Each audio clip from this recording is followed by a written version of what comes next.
Si Caprice ang tinanghal na kapuso big winner. Siya ay unang sumabak sa unang hirit. Narito't makikita ang kanyang mga fans. Napakarami nila at kanya-kanyang dala ng kanilang mga banner.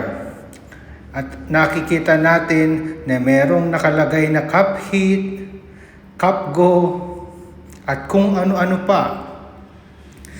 Mahal ng mga fans si Caprice at tiyak na mas lalo pang dadami ang kanyang mga fans sapagkat nagpakatotoo siya sa bahay ni Kuya.